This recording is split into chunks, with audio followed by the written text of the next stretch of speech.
Parents strongly cautioned, the following programs are intended for mature audiences over the age of 18. These programs may contain some materials that many parents would not find suitable for children. The programs may contain intense violence, sexual situations, coarse language and suggestive dialogue.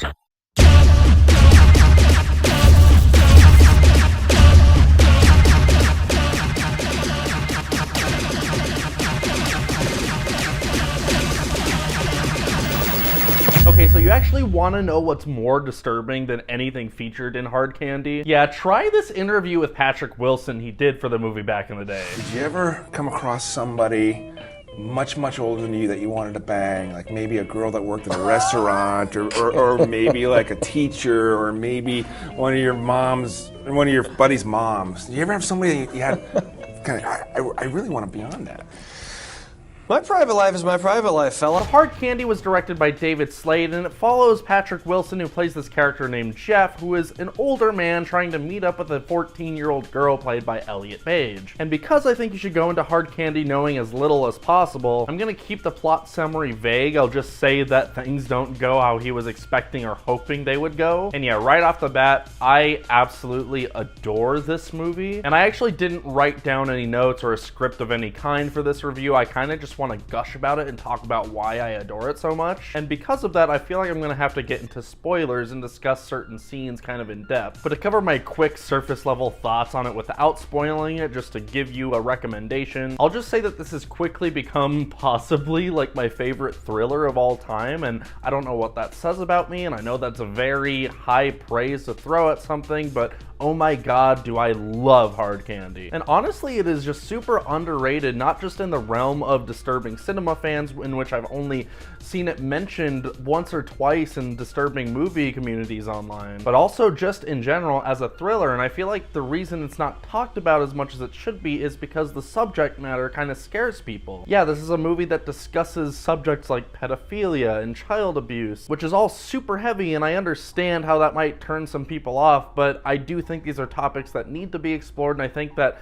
film and art in general is one of the only safe avenues to explore topics like that. And I'd say that if you're just a fan of thrillers, please give this movie a chance. If it does trigger you too much, then yeah, by all means turn it off. Your mental health is more important. But this is a really small scale, low budget, independent movie that really only has two characters, that being Jeff and Haley. And while sure, you might get a couple extra supporting characters that show up for maybe a minute or two here and there throughout the movie, it really is just the two of them in this one location, being his house. So the movie is just carried by this riveting dialogue, and more so these riveting performances. Oh my god. While Elliot Page was amazing here and knocked it out of the park in all the ways he needed to, I think the standout performance here is Patrick Wilson as Jeff. Patrick Wilson as an actor, I've always seen him pop up in certain things, and I've never really had that strong of an opinion of him as an actor. He's always been fine, never had anything against him. But when I saw this movie, I was just like, why aren't more people talking about this performance? Oh my god. In the spoiler section, I'll discuss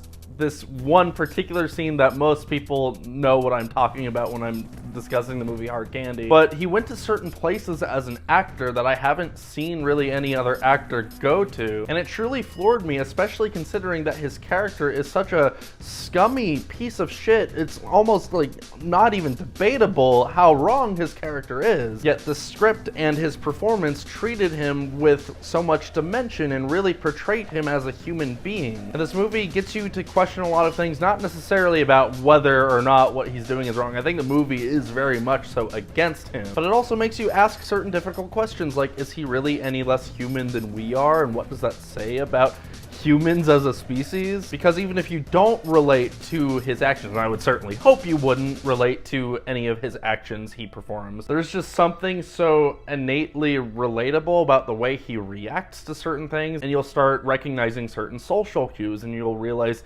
wow, we really have no idea who is standing right next to us or who we're talking to. We'll never know because these people can just blend in so easily. And there are moments he endures throughout the movie where you're like, Yeah, I'm feeling myself in this position right now, and Jesus Christ, I am extremely disturbed. This movie isn't black and white in how it looks at anything despite it being clearly against Patrick Wilson, because you do also ask certain questions of like, is what Elliot Page's character doing in the right entirely? Because what she does in the movie has to be damaging on a lot of levels, and you do wonder, even though this character deserves what he's going through, is this really the type of comeuppance that someone like this needs to have? I don't know, the movie doesn't give you any clear answers. It just kind of presents you with everything and allows you to think about it yourself. I also really love how this movie is directed. I haven't seen anything else David Slade has made aside from perhaps that Bandersnatch Black Mirror special, which I remember enjoying. But there's a lot of style and energy here, all the way from the set design of Jeff's house, which is very striking and just super red and white, where you kind of stick on these really still wide shots at points, or you go into really dramatic close-ups. But then there's a nice blend of that where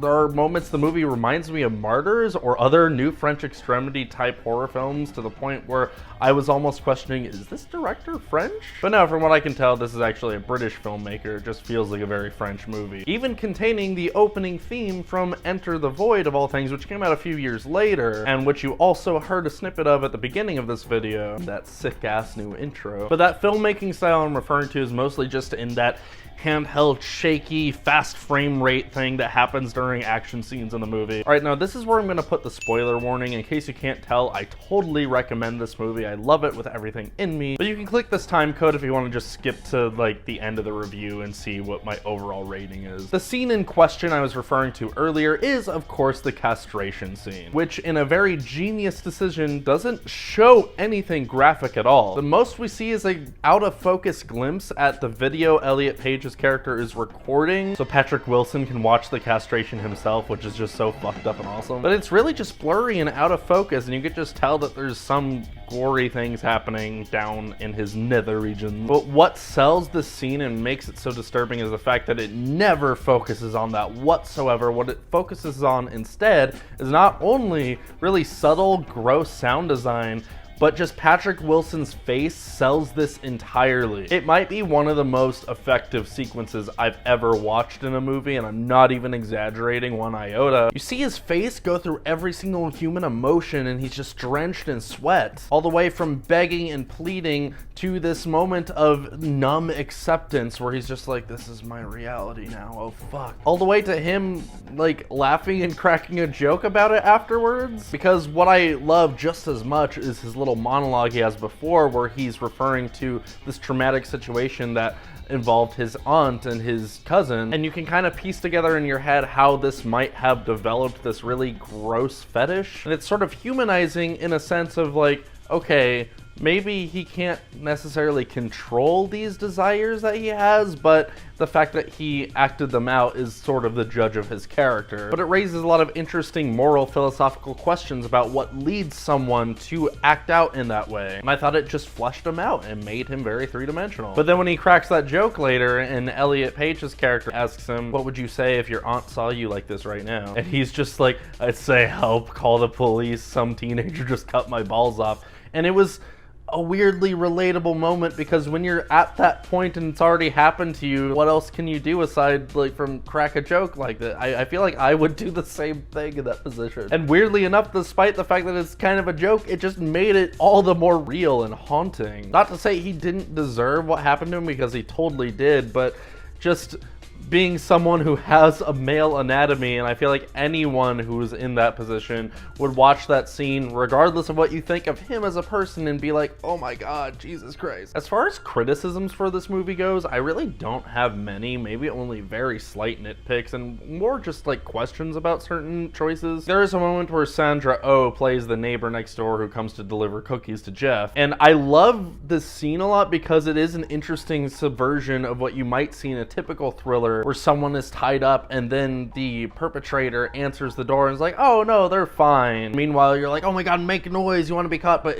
instead it's sort of the opposite. At least that's how I viewed the scene, where you're like, no, I don't want him to get away scot-free. Please don't hear him scream. And I thought that was really interesting. But it does raise questions for me what Elliot Page's plan was in the movie, because if she's interacting with neighbors saying that she's his niece and going up on the roof, which Sandra Oh's character pointed out, I wonder how she was expecting all of that to be explained away and for her to get away with doing this. Perhaps to her it doesn't really matter if she gets caught. The ends justify the means in her mind. And it's also implied in the ending that she kind of is constantly on the run and going town to town and doing this. So I guess in your head you can kind of explain away that inconsistency. I will say though that during the climax of the movie, which I really love, the whole rooftop sequence where she has him cornered and then his old flame Janelle is showing up, I do think they were making quite a bit of noise on that roof, and it's not that tall of a house, at least it doesn't look like it. I feel like Janelle would have 100% heard them, especially when he's like breathing super heavy throughout the scene. They might be whispering, but no, they're definitely making a lot of noise up there. But those are flaws you can totally let go, and I'm 100% forgiving of with a movie like this, because when the rest of it is just so great across the board, who gives a shit? It goes without saying I give Hard Candy probably one of my highest recommendations, but I'm gonna give it 2 separate ratings. One rating just it as a disturbing movie, just so you can see if it's what you're looking for from a quote-unquote fucked up movie, but also just my rating of it as a film, regardless of the disturbing factor. I do think this is a very disturbing movie, although there is way worse stuff out there. You don't get to see any blood or gore or sexually explicit content, despite the fact that the sexual themes in this movie are very strong. And I love the movie more for that personally. And while this was a thrilling ride beginning to end, I can't say that this is something that like haunted me to the very core of my being or traumatized me in any way. You won't see it at the top of disturbing movie lists. It's no Irreversible, it's no Serbian Film, it's no Salo, but I'd say it should still 100% be a part of disturbing movie discussions, and to call it an underrated gem is a huge understatement. I'm gonna give it 3.5 stars on the disturbing movie level, but